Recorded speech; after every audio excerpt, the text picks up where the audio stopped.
Decades on, the topic of North Korea remains a touchy subject. The world has passed judgment. The country is beyond repair. Our preconceived ideas about the Democratic People's Republic of North Korea remain firmly in place. An erratic, Orwellian regime, paranoid, schizophrenic, a place of modern-day gulags.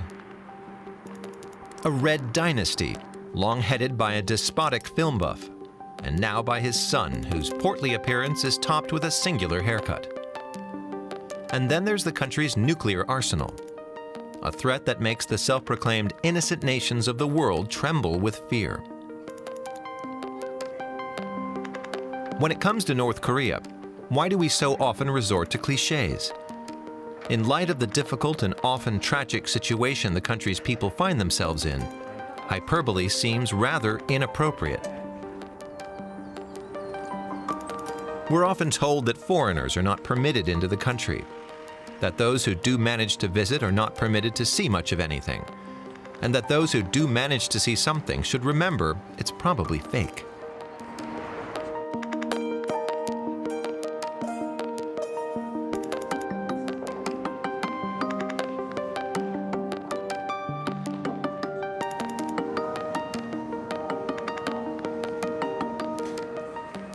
Someone once insisted to us that there were no high-rises in Pyongyang. A disorienting claim, given that one of us was living on the 24th floor of a building on Kwangbok Street at the time.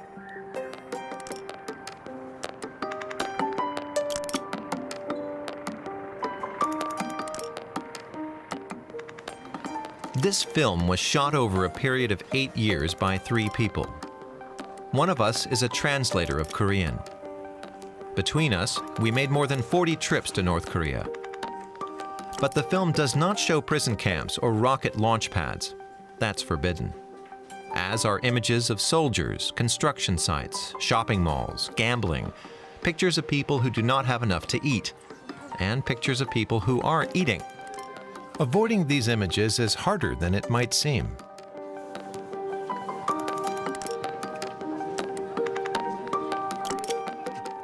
Entering North Korea is still complicated, but foreigners are permitted to travel and explore the country, although they always have a local minder.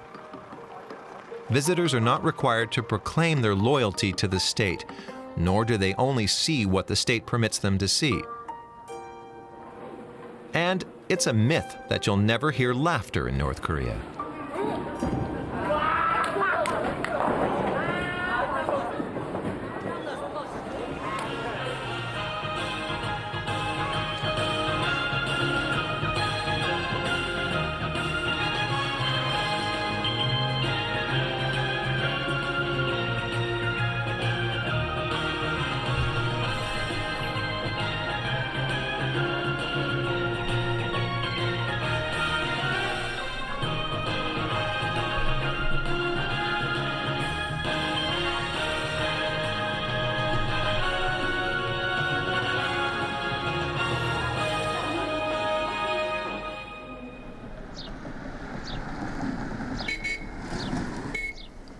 As soon as we leave the city, the roads are riddled with cracks and potholes.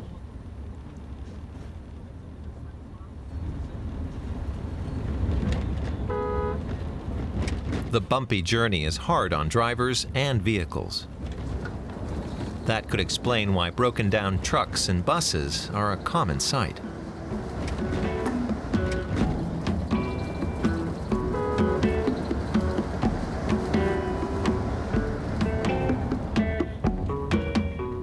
Depending on the season, the workers in the fields might be harvesting wheat, rice, or potatoes. Although much of the country is mountainous, the rest is primarily devoted to farming. North Korea hopes to become economically self-sufficient someday. Every square meter of available land is put to use, even on the steep hillsides. But only barely 20% of the land is arable.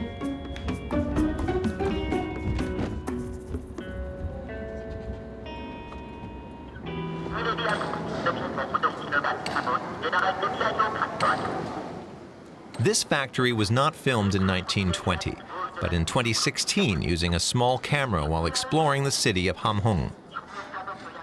As so often in North Korea, appearances are deceiving. This is the country's largest fertilizer factory, which Kim Il-sung honored with more than 30 visits. It's recently been modernized in a bid to increase the productivity of the country's cooperative farms.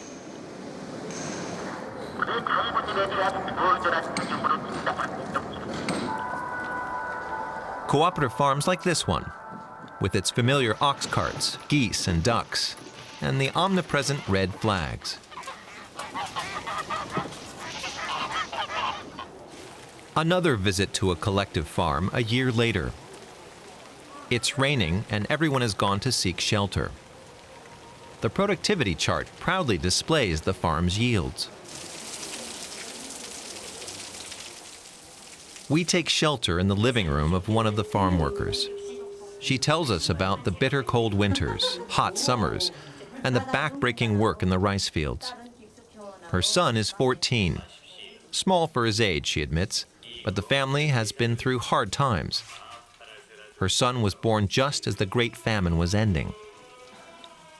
Behind her, one of the country's ubiquitous historical melodramas is playing on TV. Then she launches into a vivid description of her visits to Pyongyang. In addition to the mausoleum of the great leaders, I visited the Museum of the Revolution, the amusement park near the leader's birthplace, the Revolutionary Martyrs Cemetery, the Science and Technology Museum, and the Grand People's Study House. I went everywhere.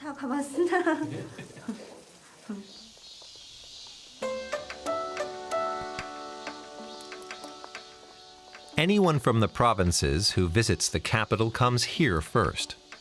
The house where Kim Il-sung was born, the birthplace of the Republic. This is where it all started, they say. The great leader's training as a revolutionary, the resistance against the Japanese, the struggle against the evil landowners and collaborators. It's a story that's very familiar to people here. And as Kim Il-sung was the son of an ordinary peasant, he's also venerated as a role model.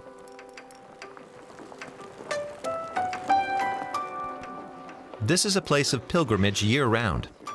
In the winter, the buildings and grounds are decked in sober white. During our visit in 2011, we first saw local visitors wearing brightly colored winter coats, imported from China.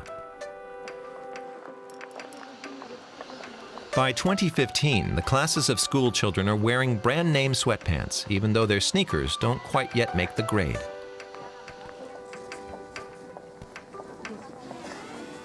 September brings the color of autumn and a pumpkin on the thatched roof. In Pyongyang, everything is bigger, more modern, more beautiful, we were told by the woman from the collective farm. The city has more of everything, more light, more shops, more food, more housing, more work, more education, more culture. Who wouldn't want to live here? The capital is more than the epicenter of the state, it's an icon.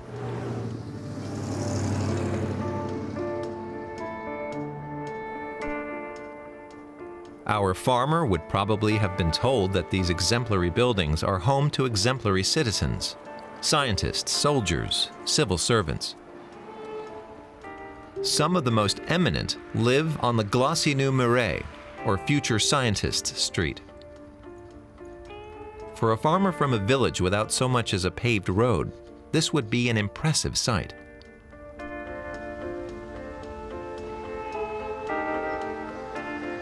And the people who live here seem to have plenty of time for leisure activities.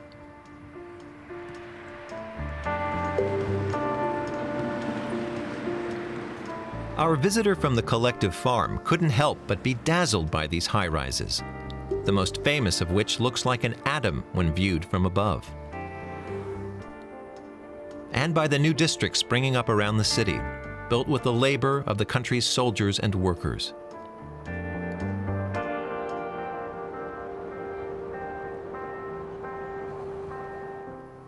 But But it would be very unlikely that our visitor would ever set foot in one of these apartments, reserved for the most worthy citizens. It's perfectly neat and tidy, though the residents have fled the camera.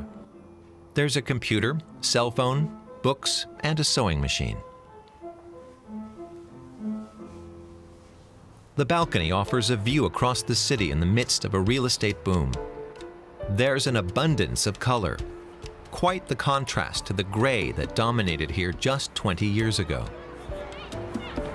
This real estate boom has given rise to a black market in Pyongyang and other large cities. When the state awards a faithful follower with a new apartment, they pass on the old one to the highest bidder. For a choice location, prices can easily top $100,000, and only a fraction of that is tax that ends up in state coffers. Karl Marx might have called this the primitive accumulation of capital. A visitor's tour might end with a trip to an amusement park or a water park. One of Kim Jong-un's priorities is building playgrounds for the people.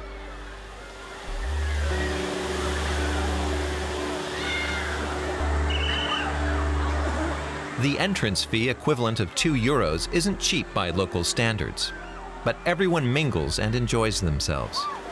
Even the adults get into the swing of things.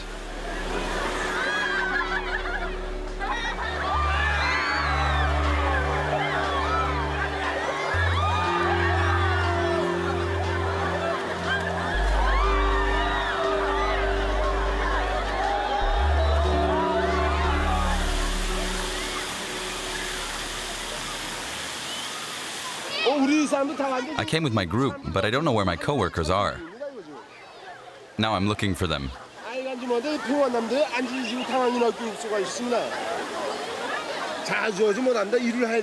work at a large coal mine an hour away from Pyongyang. I can't come often because of my work. Today we visited the Great Leader's Mausoleum, so I stopped by here. I like to come to Pyongyang to relax. After having fun like this, work comes more easily. What are you looking at? Go play! We've never been abroad, but now we have lots of water parks, even at home in our province north of Pyongyang.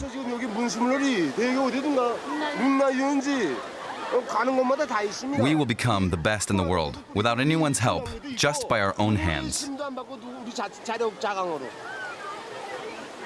Any more questions? We're the best.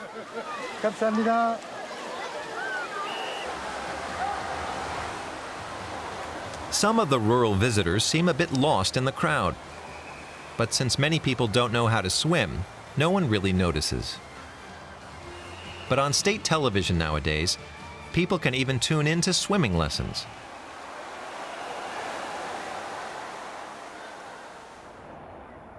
The sun is beginning to set, a good time to visit the city's main amusement park, beyond Pyongyang's Arch of Triumph. Like everywhere in North Korea, filming anything to do with the military is banned, but hard to avoid because soldiers are everywhere.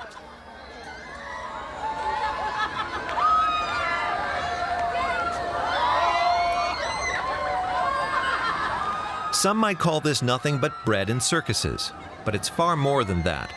There's hardly a North Korean who doesn't dream of living in Pyongyang. And every resident of Pyongyang is terrified of being expelled from the city for some foolish mistake, forcing them and their family to live in exile for a few years or for the rest of their lives, in a place where they'll have less of everything.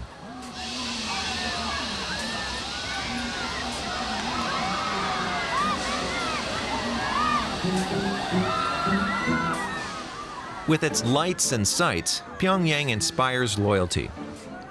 People flock to the parks and swimming pools to enjoy what is the most attractive city in the country. And even the world, for the people who live here at least, since their world ends at the North Korean border.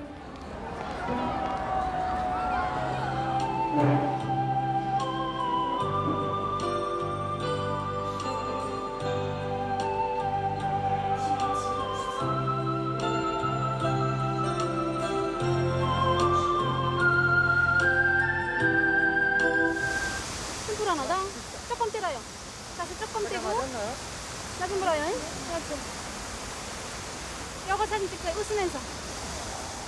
We've never witnessed a birth in North Korea, but we've seen plenty of weddings, or wedding preparations to be more precise, like this professional photo shoot where the happy couple is posing in front of Pyongyang's most iconic locations. It's monsoon season, which means 38 degrees Celsius and very humid. The bride and groom first went to the statues of the great leaders. Then we came to the flower park you see here, near the water fountains. Soldiers usually like to pose in front of military monuments, like the monument to the victorious Fatherland Liberation War. What the wedding video doesn't show are the many people who helped make this happy event possible.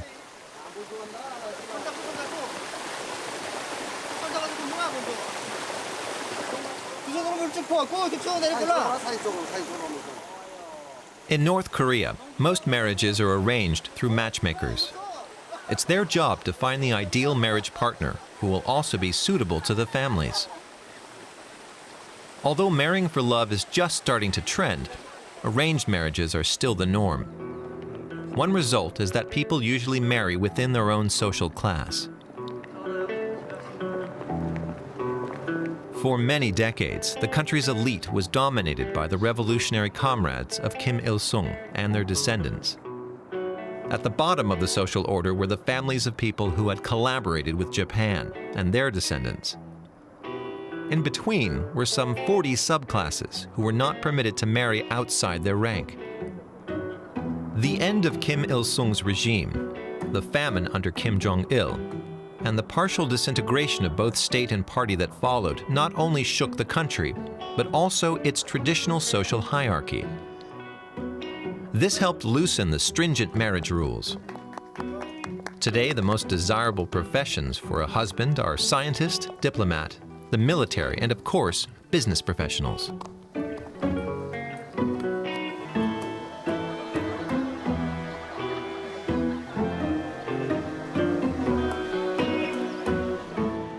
For years, women traffic police were highly sought after on the marriage market.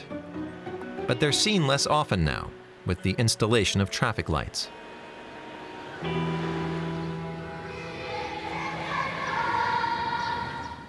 Young couples are expected to have children, and their education will be put in the hands of the state at an early age. The country boasts a reported literacy rate of 100%, a success that is attributed to the revolution. The most important school subjects are math, physics, music, and singing, Korean, and the lives of the great leaders. From kindergarten on, children are subjected to a rigorous selection process. The best students spend their holidays taking part in sports at the young pioneer camps.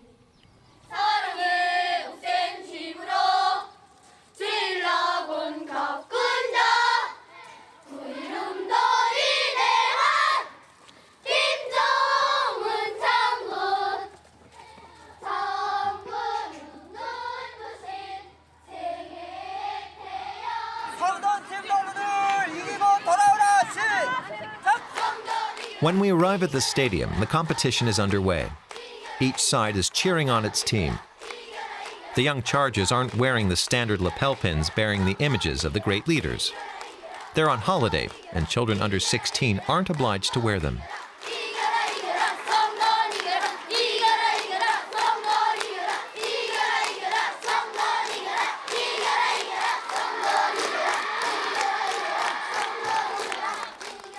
Then it's time for the tug of war.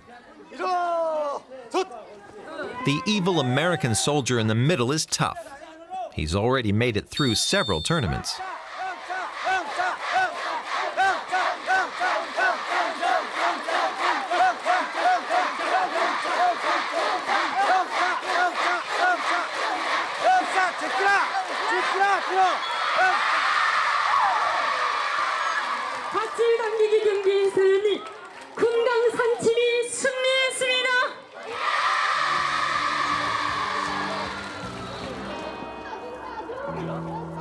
Finding a good husband, having a successful career, these topics are far more interesting to most North Koreans than the endless propaganda they're exposed to.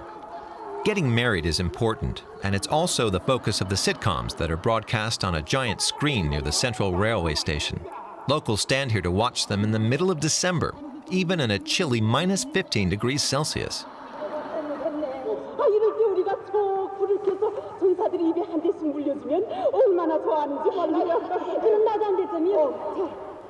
There's also an ad for automaker Pyeonhwa, which means peace in Korean. The company was founded by Sun Myung Moon's Unification Church, but has been fully owned by the state since 2013.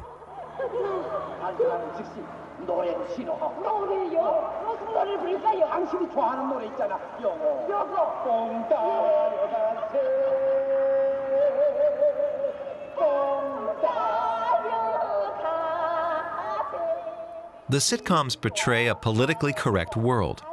The individual matters only as a part of the collective, where being a good worker is what counts.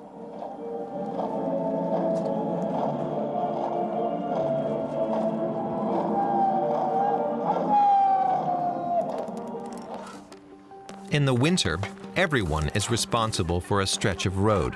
No matter how much snow has fallen, it has to be cleared. That's why scenes of people scraping snow and ice off their patch of road before heading off to the office are a common sight in the winter.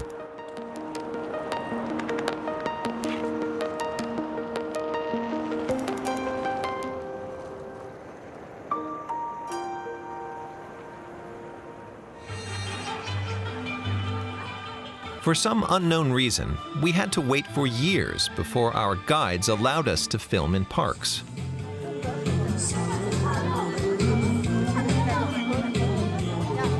Moranbong Park is a popular place for Sunday outings. It's something like North Korea's Central Park. We wondered why permission to film here took so long. People drawing park scenes hardly seem like a state secret. Then there are also shooting ranges, dancers, and lots of picnics. On public holidays, the state sometimes distributes meat and beer.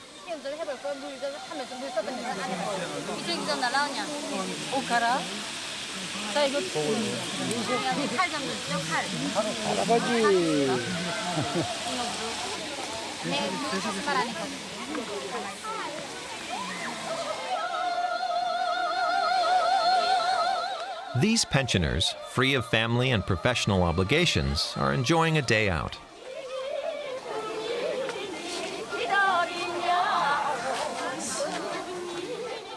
Their free style of dancing is not easily defined and has the air of a shamanic ritual.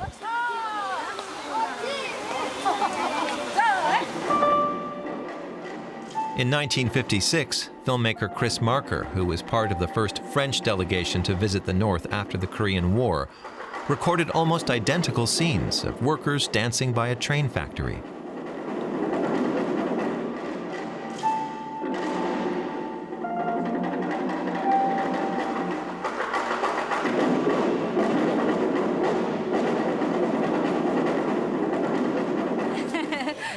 We've always danced at Moranbong Park. We come here with former colleagues. We meet every Sunday to dance.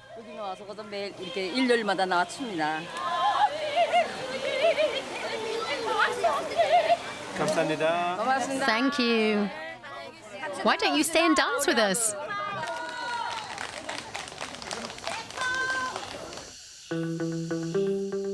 The district next to the park is nicknamed Little Dubai. At first sight, it looks like a kind of commuter suburb, but appearances are deceiving. All sorts of things are hidden behind these tinted windows. Electronics stores, pharmacies, banquet halls, supermarkets, and a huge selection of bars and restaurants.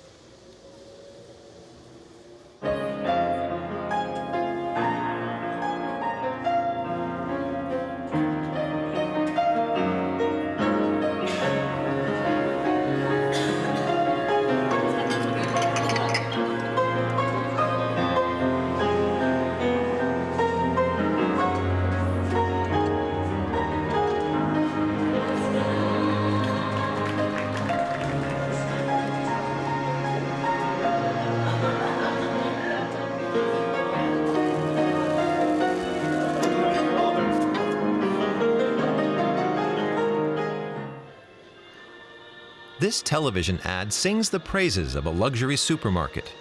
So heavily air-conditioned, the staff wear warm jackets. It's well stocked with everything from Swiss chocolate to olive oil, French and Italian wines, and imported fruit. The elegant restaurants upstairs are popular with the dongju, the money masters, as the newly affluent are called. They serve up sushi, cappuccino, a $20 steak. North Korea is no longer an anti-consumerist state. Quite the opposite for those who can afford it.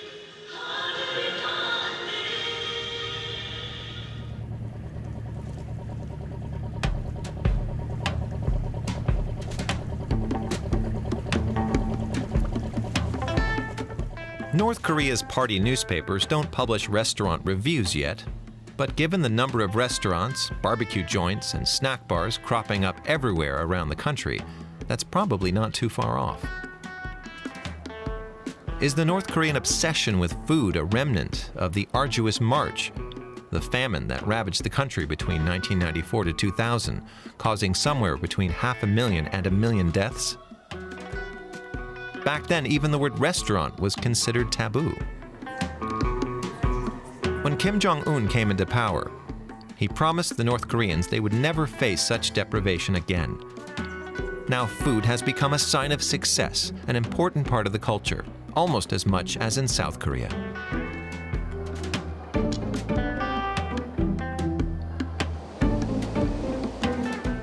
We come across a 2018 press release from the official North Korean news agency. It reads, from the 2nd to the 4th of April, the 23rd Cooking Festival took place at the Pyongyang Noodle House, marking the Day of the Sun, the birthday of President Kim Il-sung.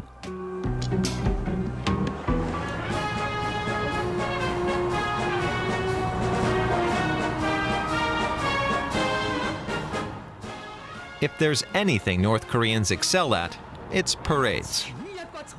Each time, military experts around the world scrutinize the missiles mounted on the vehicles, imported in violation of UN sanctions. Others analyze the slogans or ponder the differences between parades over 3 generations of rulers, Kim Il-sung, his son, and his grandson. But there's one constant over the years: the images of North Koreans cheering on their leaders.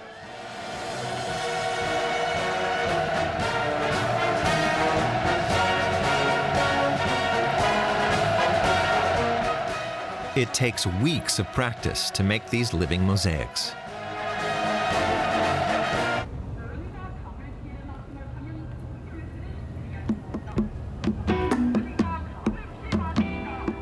Normally, filming rehearsals is forbidden. North Korea only likes to display finished products, be it a choir, a painting, a missile, or a reform. But it's a tempting scene. Since 5:30 in the morning, students have been out on every square in the city practicing for the upcoming parade. All of Pyongyang's main roads pass through Kim Il-sung Square. It's obligatory to slow down when passing in front of the portraits of the great leaders. So the temptation to reach for our cell phones and cameras is high.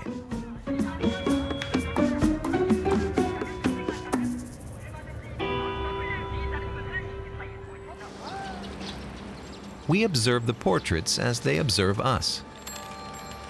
During our first visits here, we were like many foreigners, intrigued by their omnipresence.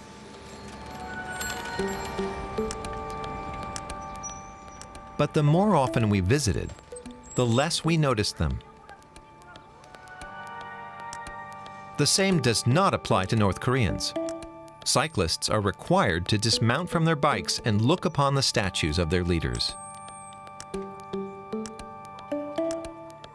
Cars must slow down. Passers-by turn to gaze at the images. Shortly after Kim Jong-il's death, a young upper-class woman tried to explain what the leaders meant to her. "It's a bit like you with your Jesus," she said. "Except for us, Jesus would also be a member of the family."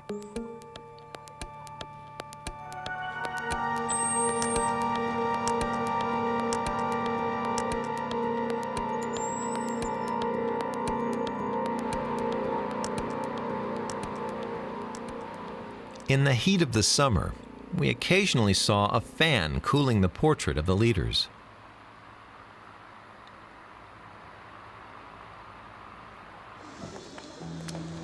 North Korean art, like this fresco near the entrance to a sports shoe factory, is designed to portray the country as the party would like to see it. It's not pure fiction, but more often more an aspiration rather than a reality.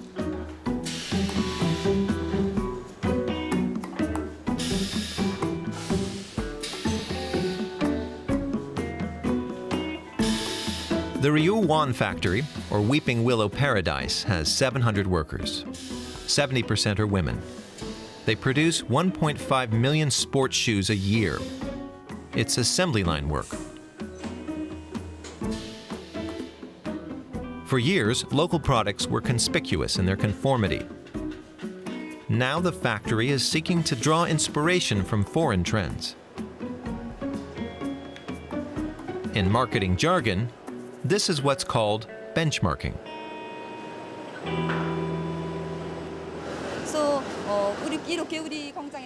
After he visited our factory, our respected marshal sent us 142 pairs of foreign shoe models.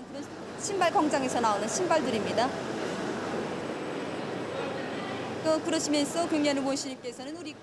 He told us to display them at the workplace, next to the ones which had been done incorrectly. That allows technicians and employees to observe and compare them to ours. Our goal is to raise the quality of our shoes to an international level. Copying foreign trends, reducing imports, and promoting local industry makes sense in a country that is often struck by sanctions. But for the plan to work, the products have to appeal to North Korean consumers. One new brand is called Adibas, with a B. The shoes all sport 3 stripes. In North Korea, patriotism is still a key sales driver. Fashions are changing slowly too. In the early 1990s, a foreign ministry publication was still proudly defending the goal of a monochrome society, something between gray and brown. Times have changed.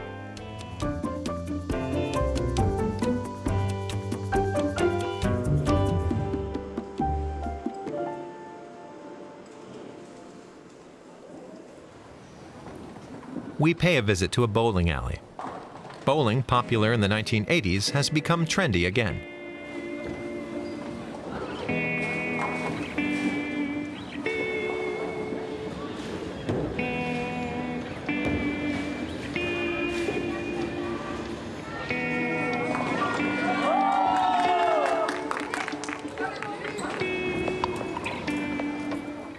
Upstairs, people are playing the slot machines.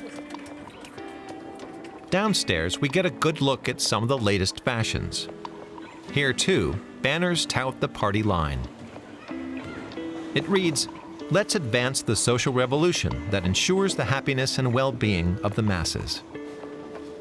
If it wasn't for the slogans on the walls, we could be almost anywhere in Asia.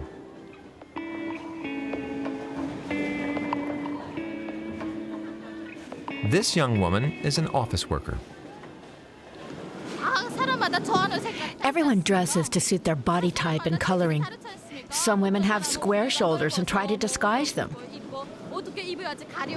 The heavier ones try to dress in the color that suits them. And men do the same, don't they? Everyone knows best which clothes, shoes, and makeup to choose so they can look stylish. Have fun.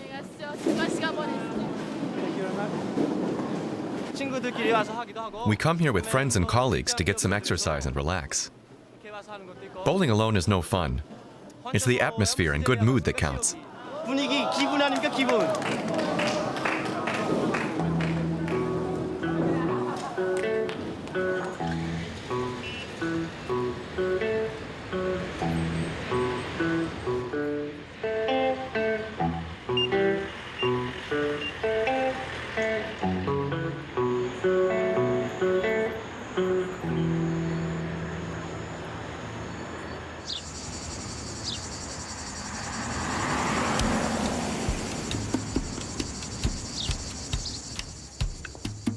At this rest area along the motorway, a bus full of Chinese tourists has stopped on its way to Kaesong, the city at the border to South Korea. In 2017, these visitors had all but disappeared due to sanctions. In 2018, they returned. Nearly 1,000 Chinese tourists come each day, drawn by the peace and quiet, the unspoiled nature, and perhaps a touch of nostalgia for a country that reminds them of China 40 years ago. Though it might come as a surprise, training for jobs in the tourism industry is very popular in North Korea nowadays. Over the long term, the country is hoping to increase the number of visitors by 30% each year.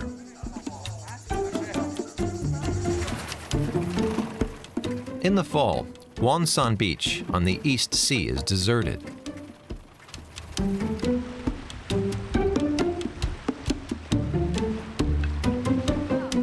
It's the off-season here. 2 soldiers have the beach to themselves. This time we're allowed to film them, since they're not in uniform.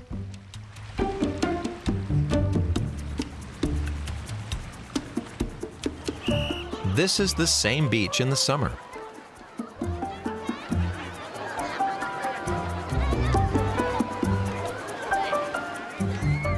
On the right, the premium beach for affluent visitors.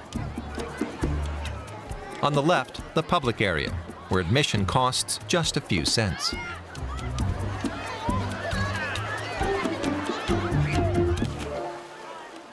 Whether it's a group of workers, a gathering of students, or entire families, everyone's enjoying themselves.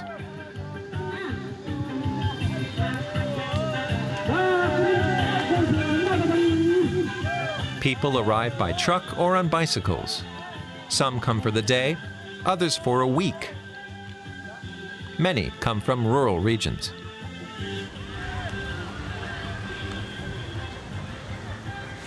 Okay, everybody, dig in.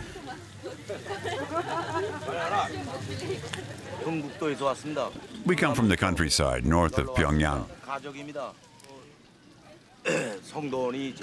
The whole family has come here to relax. It's the best place to rest and have fun. Our leader, Kim Jong-un, encouraged us to come. They're building another tourist site in Wonsan, and this year we're enjoying the beach here. Next year, we plan to relax at the new Karma tourist zone. In the distance, we can see the construction site. Dozens of hotels are being built. That's another priority for the current leader. When Donald Trump met with Kim Jong-un, the US president was enthusiastic about the area and said the location had a lot of potential for development. In 2015 and 2016, North Korean delegations discreetly inspected the French Riviera and other Mediterranean resorts for ideas that they could bring back to adopted home.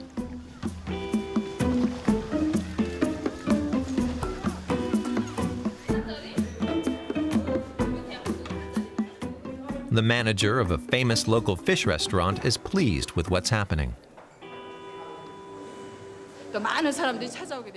It's a great opportunity to make Wonsan known around the world. There are lots of guest houses and small hotels. Some people even camp here because the sea is very close.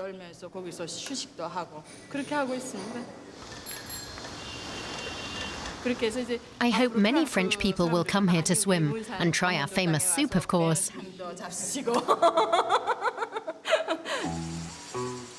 Except in the mining and nuclear testing areas, there's lots of unspoiled nature here. Due to embargoes, farming uses very little artificial fertilizer. There's little light pollution due to frequent electricity shortages. It comes as something of a surprise that North Korea has never thought to market itself as a pioneer in sustainable development. Uninhabited for the past 65 years, the demilitarized zone has preserved a unique biodiversity.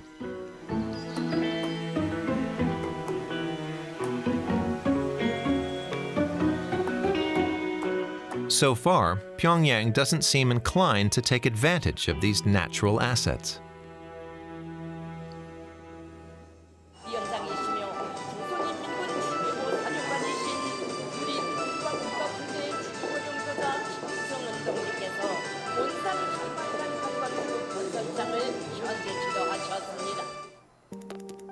In the rest of the world, North Korea is seen as an anomaly. North Korea also sees itself as unique, which it certainly is. As frequent visitors, we are struck by the endless repetition of the same songs sung everywhere, at schools and on public transportation. The same slogans decorate the streets. The same films are constantly broadcast on TV.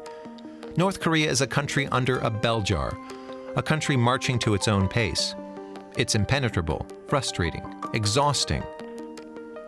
But its people are open, curious, and full of life. North Korea is changing rapidly. Pali-pali, or fast-fast, is a favorite phrase in both North and South Korea. North Koreans' tastes are changing, as are their hopes for the future. Perhaps one day, our image of North Korea will change too.